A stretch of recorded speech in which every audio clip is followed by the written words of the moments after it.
अब आपने फैकल्टी का एग्ज़ाम दे दिया है और आपको भी पता होगा कि आपका एग्ज़ाम कैसा गया है, आपके जो मार्क्स हैं वो कितने आने वाले हैं। तो इस वीडियो में आपको मैं क्लियर बताऊंगा कि कितने परसेंट पे आप पास हो पाओगे।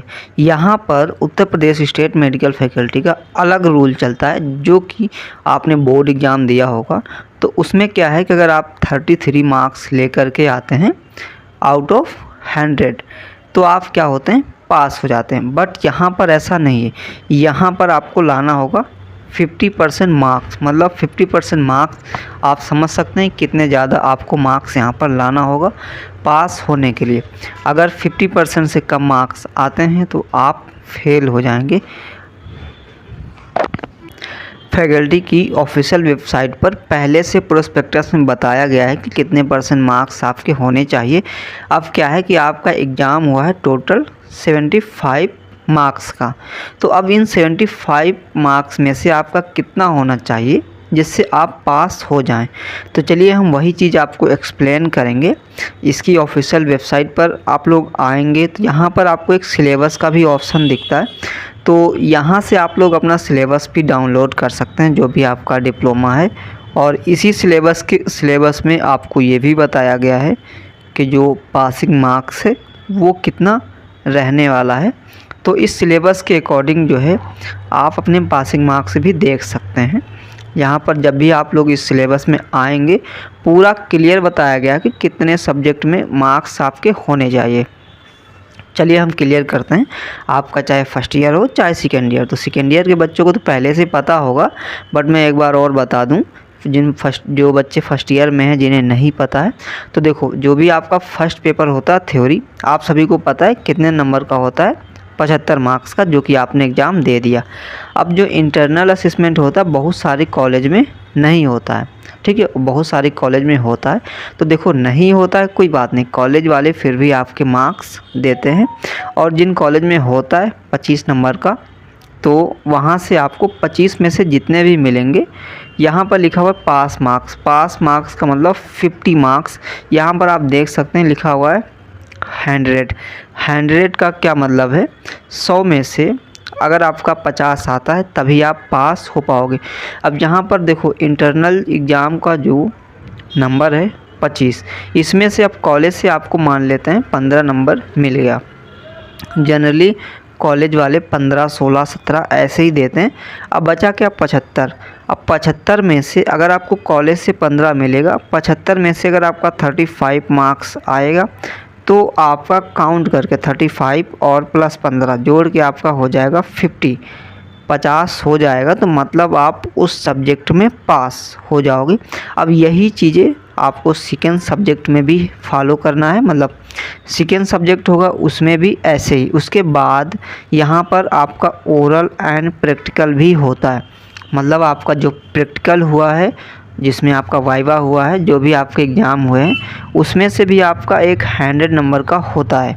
तो आपका टोटल जो पूर्णांक बनेगा वो 300 मार्क्स का बनेगा, ठीक है। तो आपने फर्स्ट पेपर और सेकेंड पेपर एग्ज़ाम दिया है, जो कि 200 नंबर का आपका ये होगा, प्लस 100 नंबर का आपका ओरल एंड प्रैक्टिकल, मतलब टोटल 300 मार्क्स का होगा। अब ऐसा नहीं है कि 300 मार्क्स में से आपका 150 मार्क्स आ गया तो आप पास हो जाएंगे, ऐसा नहीं है। यहाँ पर रूल ये है कि हर सब्जेक्ट में 50 नंबर होना चाहिए। अगर 50 में से एक कम हुआ तो फिर ग्रेस मार्क्स लगा करके भी पास कर दिया जाता है, लेकिन आपके रिज़ल्ट में ग्रेस लगा रहता है, ठीक है। तो ये रहा आपका रिज़ल्ट। इस तरीके से आप जो है पास होने वाले हैं। तो आप अपना जो है खुद आइडिया लगा सकते हैं कि आपने जो एग्ज़ाम दिया है उस एग्ज़ाम में आपके कितने मार्क्स आने वाले हैं, ठीक है, और कितना आपका कॉलेज से मिला है। उस अकॉर्डिंग आप क्लियर कर सकते हैं कि आप पास हो पाएंगे या नहीं हो पाएंगे। तो मैंने क्लियर बता दिया। बहुत सारे लोग पूछ भी रहे थे, कमेंट भी कर रहे थे कि पासिंग मार्क्स जो है वो कितना होता है। तो आई होप कि आपके जो डाउट थे वो क्लियर हो गए होंगे। फिर भी डाउट है तो आप कमेंट करिएगा। अगर फिर भी समझ नहीं आया तो मैं बता दूं सीधा सीधा कि 75 नंबर का आपने पेपर दिया है, 25 नंबर आपका कॉलेज से मिलेगा। तो 75 नंबर में से अगर आपका 35 आ जाता है और 25 में से कॉलेज में से अगर 15 मिल जाता है तो आपका दोनों जोड़ के हो जाएगा 50, मतलब आप उस सब्जेक्ट में पास हो जाओगे। अब एक चीज़ और है, मान लेते हैं आपका फर्स्ट सब्जेक्ट में हाईएस्ट नंबर आ जाता है, मान लिया आपने अच्छा किया, 60 नंबर आपका थ्योरी में आ गया, 15 नंबर इधर से मिल गया तो बहुत ज़्यादा हो गया। लेकिन अगर अदर सब्जेक्ट में दूसरे सेकेंड पेपर में आपका कम आ जाता, फेल हो जाते हो, तो मतलब यहाँ पर फेल होने का सिस्टम मैं बता दूँ, अगर आप एक सब्जेक्ट में फ़ेल हैं तो आपको बैक देना पड़ेगा, वो फेल लिख करके ही आएगा, ठीक है। ऐसा नहीं है कि आप पास हो जाओगे। अगर एक सब्जेक्ट में आप फेल हैं तो बैक देना पड़ेगा, और अगर दोनों सब्जेक्ट में फ़ेल हैं, ठीक है, दोनों सब्जेक्ट में, तो ईयर बैक लगता है, ईयर बैक लग जाता है। ईयर बैक का मतलब जैसे 6 महीने बाद एग्ज़ाम होता है तो आप 6 महीने बाद एग्ज़ाम नहीं दे पाएंगे, बल्कि 1 साल बाद फिर एग्ज़ाम होगा, उसमें आप पार्टिसिपेट कर पाएंगे, ऐसा भी होता है। अगर आप एक सब्जेक्ट में फ़ेल हैं तो आप बैक दे पाएंगे, अगर दोनों सब्जेक्ट में फ़ेल हो जाते हैं तो आपका ईयर बैक लग जाता है 1 ईयर का, ठीक है।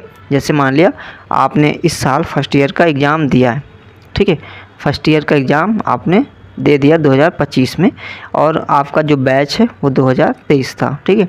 अब क्या होगा, अगर आपका दोनों सब्जेक्ट में बैक लग जाता है तो फिर बैक एग्ज़ाम होगा सितंबर में, तो उसमें आप नहीं दे पाएंगे। अगर एक सब्जेक्ट में है तो आप दे पाएंगे, अगर दोनों सब्जेक्ट में है तो बैक नहीं दे पाएंगे। उसके बाद जब होगा, ठीक है, उसके बाद जब फिर से होगा फाइनल, तब आपको मौका मिलेगा। तो ये भी यहाँ पर होता है।